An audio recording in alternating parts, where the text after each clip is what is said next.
अस्सलाम वालेकुम वरहमतुल्लाह। बिलाखिर भारत ने पाकिस्तान के ऊपर हमला कर दिया। ये हमला एक ऐसे वक्त में किया गया जबकि आलमी कुव्वतें और आलमी ताकतें सारी की सारी दोनों ममालिक को रोकने में लगी हुई थी, लेकिन उसके बावजूद भी भारत ने पाकिस्तान के ऊपर न सिर्फ ये कि हमला किया बल्कि उन चंद मकामात जो कि भारत ने आइडेंटिफाई किए हुए थे कि ये मकामात जो हैं उसको टारगेट लिस्ट के ऊपर हैं और उन्होंने उसी को टारगेट किया। और फिर उसके बाद पाकिस्तान की आर्मी ने जो जवाबी कार्रवाई की, वो उसके नतीजे में बहुत सारे अटैक उनके जो थे वो फेल भी हुए, नाकाम भी हुए। और जिसकी बुनियाद के ऊपर पाकिस्तान आर्मी का ये कहना है कि उन्होंने उनके 3 तैयारे भी जो है वो मार गिराए हैं, जिनके अंदर राफेल भी शामिल हैं। और मैं समझता हूँ कि बहरहाल पाकिस्तान आर्मी ने अगर फिल वक्त अगर फौरी तौर पर क्विक रिस्पांस करते हुए अगर अटैक ना करते तो जो तबाही हुई है या जो नुकसान हुआ है उससे कहीं पे ज्यादा होना था। अब बात करते हैं कि इसका जो पेशे हिमा है वो क्या है। असल में जो पेशे हिमा है वो तो अभी जो पहलगाम जो है उसका जो एक इंसिडेंट है उसको बनाया जा रहा है, लेकिन इससे पहले मैं आपको बता दूं कि ये जो सारा मसला ये जो दरपेश आया हुआ है ये बेसिकली मसला कश्मीर है, जो कि दोनों ममालिक के आपस में बोन ऑफ कंटेंशन है और जिसकी वजह से हमेशा तौर पर लड़ाई होती रही है और मुख्तलिफ जगहों के ऊपर मुख्तलिफ पहलुओं के अंदर जो है वो दोनों ममालिक जो आपस में लड़ते रहे हैं। अब कश्मीर का मसला क्या है? कश्मीर में असल में पानी है और पानी का मसला ऐसा मसला है कि जो इंडिया को भी जाता है और पाकिस्तान को भी आता है। पाकिस्तान का पंजाब सारा और सिंध सारा और इसी तरह जो केपीके सारा और इसके साथ साथ जो कि पंजाब जो कि भारत है उसका सारा जो इंडिया का मोस्टली हिस्सा जो है वो कश्मीर के जो दरिया हैं उनसे सैराब होता है। अब ये एक ऐसा मसला है कि जिस मसले को लेके अगर इंडिया पाकिस्तान ने फाइनल जंग अभी ना की, 2 साल बाद ना की, 10 साल बाद ना की, 20 साल बाद ना की, 50 साल बाद भी करनी पड़ी, बहरहाल ये करेंगे और चूंकि इन दोनों ममालिक के लिए ये मजबूरी है। अब बात करते हैं कि जो पाकिस्तान के जो अहदाफ थे जो कि उन्होंने टारगेट सेट किए थे, क्या वो उसको अचीव करने में कामयाब हुए या नहीं। अभी सरदस्त ये है कि पाकिस्तान ने वापस तौर पर जो जवाबी हमला किया है उसके अंदर एक श्रीनगर एयर बेस बता रहे हैं और एक फौज का हेडक्वार्टर बता रहे हैं, वो उन्होंने वहां पे उसको तबाह किया है जो कि लाइन ऑफ कंट्रोल के ऊपर है। लेकिन अभी तक कोई बड़ी कार्रवाई उस तरह से देखने में नहीं आई है जिस तरह की इंडिया ने कश्मीर के ऊपर तो कार्रवाई उन्होंने की जिस तरह उन्होंने मुजफ्फराबाद के अंदर की, कोटली के अंदर की, या फिर उसके बाद एबटाबाद के अंदर भी वो कह रहे हैं कि हमने किया, लेकिन एबटाबाद के अंदर कोई उस तरह का मिला नहीं है इंसिडेंट। लेकिन बहरहाल ये है कि बहरहाल उन्होंने बावलपुर के ऊपर किया है, मरीदके के ऊपर उन्होंने अटैक किया है। अब ये जो इंटरनेशनल लाइन है कि उन्होंने खिलाफवर्जी की है और अगर जहाज नहीं भी गए, खाली मिसाइल अगर उन्होंने दागे हैं, फिर भी मैं समझता हूं कि एक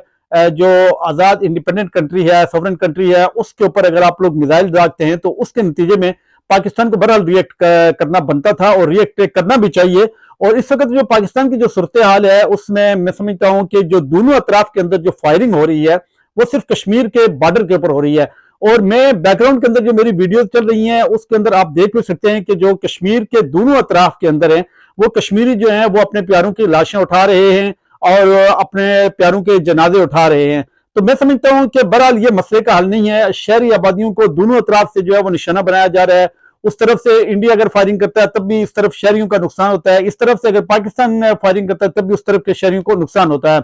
बात यह है कि दोनों ममालिक जो हैं वो अपने जो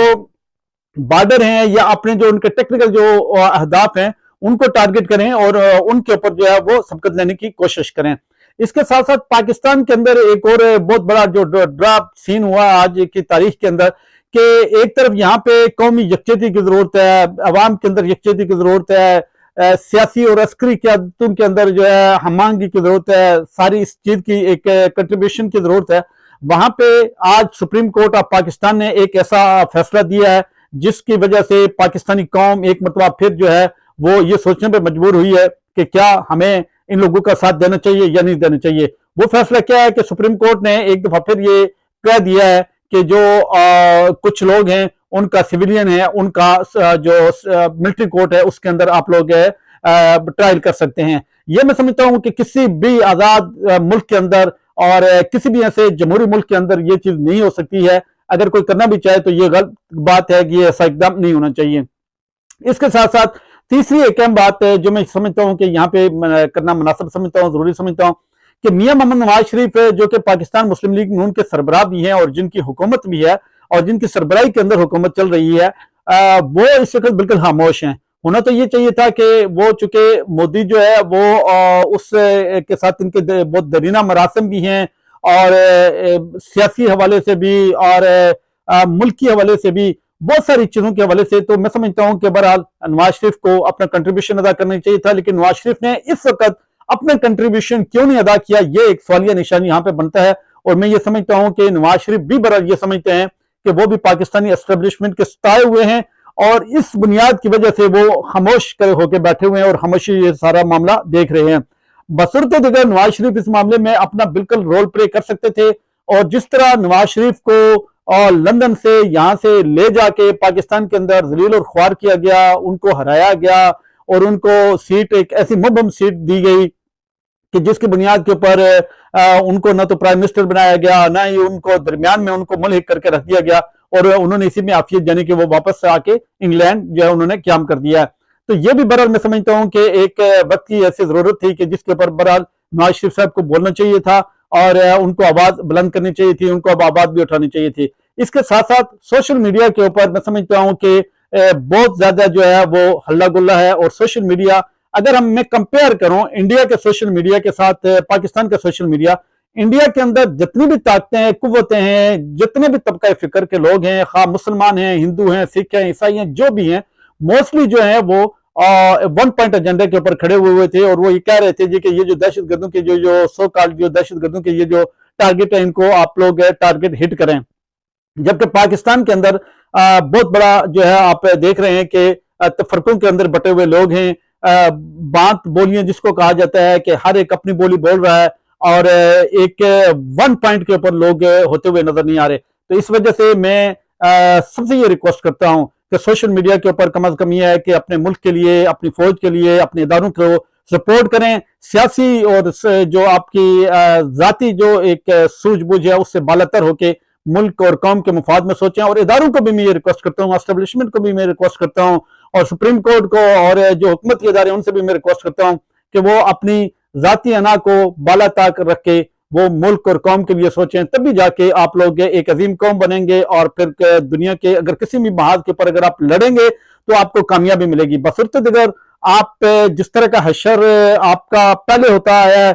آپ نے دیکھ لیا ہے کہ کس طرح کے معاملات ہیں۔ یہ جنگ بہرحال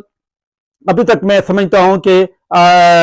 جیتی کسی نے نہیں ہے، اور جیت بھی کوئی نہیں سکتا، جنگ کسی مسئلے کا حل بھی نہیں ہوتا ہے، لیکن بہرحال یہ ہے کہ انڈیا اور پاکستان دونوں کو سوچنا چاہیے کہ کشمیریوں کے اوپر گولہ باری کرنے کے بجائے وہ